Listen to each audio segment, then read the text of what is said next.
இல்லையோ ஒவ்வொரு மனிதனும் எந்த விஷயத்த சந்தித்தே தீருவோம், மரணத்தை நம்ம சந்தித்தே தீருவோம், அப்படிதானே? அப்ப நம்ம நாளைக்கு ஜனாதாவா போயிட்டோம்னு சொன்னா நமக்கு செய்ய வேண்டிய நம்ம இருக்கக்கூடிய காலத்துல நம்ம குளிச்சிருப்போம், நம்ம ட்ரெஸ் மாத்திப்போம், அப்படிதானே? ஆனா மற்ற மார்க்கத்துல என்ன சொல்லியிருக்காங்க, அவங்க எப்படி இறந்துருக்காங்களோ அது மாதிரியே கொண்டு போய் மாட்டு வாசல்ல புதைச்சிருவாங்க, இன்னும் கிறிஸ்டியன்ஸ் அப்படி செஞ்சிருவாங்க. ஆனா நம்ம எப்படி பிறந்ததுலேயே நம்ம மரணிக்கக்கூடிய நேரத்துல கூட அல்லாஹ்வை சந்திக்கும் போது ஒரு தூய்மையான நிலையிற்கு சந்திக்கணும்னு சொல்லிட்டு கற்றுக் கொடுக்கக்கூடிய ஒரு மார்க்கம் நம்முடைய மார்க்கமாக இருக்குது. சரியா? அப்ப அதை நம்மள சில பேர் என்ன பண்றாங்க, குளிக்க வைக்கிறதுன்னு சொன்னா அது ஒரு சிரமமான வேலை அப்படிங்கிற மாதிரி ஒரு உருவகப்படுத்திடுறாங்க.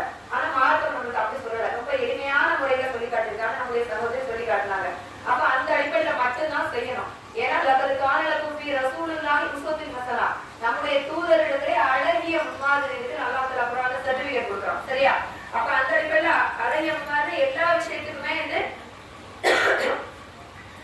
என்ன சொல்லியிருக்காங்களோ அது மட்டும்தான் முன்மாதிரி. சரியா? எதுவா இருந்தாலும் ஒரு அக்கீகாவுடைய சட்டமாக இருந்தாலும் சரி, ஒரு மரணிக்கக்கூடிய நேரத்துல ரசூலா கலிமா சொல்லி கொடுக்க சொல்லியிருக்காங்க. எல்லாமே என்னது ரசூலா காட்டி தந்த வழிமுறை அடிப்படையில் தான்.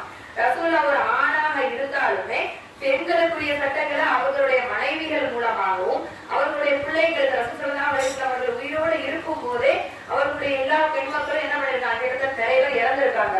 அதுல ஒருத்தவங்க மட்டும் இறந்து போகாம இருக்காங்க. அவங்க யாரு தெரியுமா? பாத்திமா ரலியல்லாஹு அன்ஹா. ரசூலா இறந்ததுக்கு அப்புறமா அவங்க இறந்துருவாங்க. சரியா? அதுக்கு முன்னாடி ஜைனப் ரலியல்லாஹு அன்ஹா, உம்மு குல்சூம் அப்படின்னு சொல்லிட்டு எல்லா மகள்களுமே இறந்துடுறாங்க. அப்ப ஜைனப் ரலியல்லாஹு அன்ஹா ரசூலுல்லாஹி அவர்களுடைய மகளார். ஏன்னா ரசூலா ஒரு விஷயத்த கற்றுக் கொடுக்கணும்னு சொன்னா பிராக்டிக்கலா நடக்கிற மாதிரி அல்லாஹ் தஆலா ஏற்பாடு செய்யறான். அப்ப நபியுடைய மகள் ஜைனப் ரலியல்லாஹு அன்ஹா இறக்கக்கூடிய நேரத்துலதான் ரசூல் ஸல்லல்லாஹு அலைஹி வஸல்லம் அவர்கள் பெண்களுக்கு நீங்க எப்படிதான் கஃன் இடணும் அப்படிங்கிற முறைகளை கற்றுக் கொடுக்குறாங்க.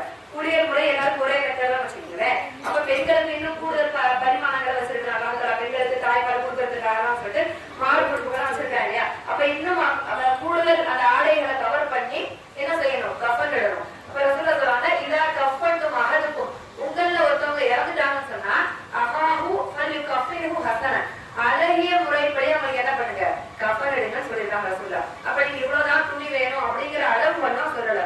இப்போ குண்டா இருக்காங்கன்னு சொன்னா அப்ப கூடுதலா நம்ம என்ன பண்ணிக்கலாம், துணி எடுத்துக்கலாம். குறைஞ்சதுல 14 மீட்டர் இன்னைக்குள்ள கவலைகள் நிறைய இடங்கள்ல அதுல கட் பண்ணி கொடுக்குறாங்க. அப்ப நம்மளுக்கு தெரியாத ஊர்கள்ல இருக்கணும்னு சொன்னா கொஞ்சம் மார்க்கத்தை விளக்கக்கூடியவங்க தான் என்ன பண்ணணும். எப்ப மரணிக்கணும் யாருக்காவது தெரியுமா? தெரியாது. அல்லாஹ் தஆலா இன்னல்லாஹ இன்தஹு இல்முஸ்ஸா, நிச்சயமா சில விஷயங்கள் என்ன பண்ணிருக்கேன், நான் மறைவா வச்சிருக்கிறேன். எல்லாருக்குமே இந்த டேட்ல தான் நீங்க இறந்து போவீங்கிற டேட்டா எல்லாம் கன்ஃபார்ம் பண்ணி கொடுத்தா அது வரைக்கும் என்ன பண்ணுவான், நேற்று வரைக்கும் கவர் செஞ்சுட்டு நம்ம நாளைக்கு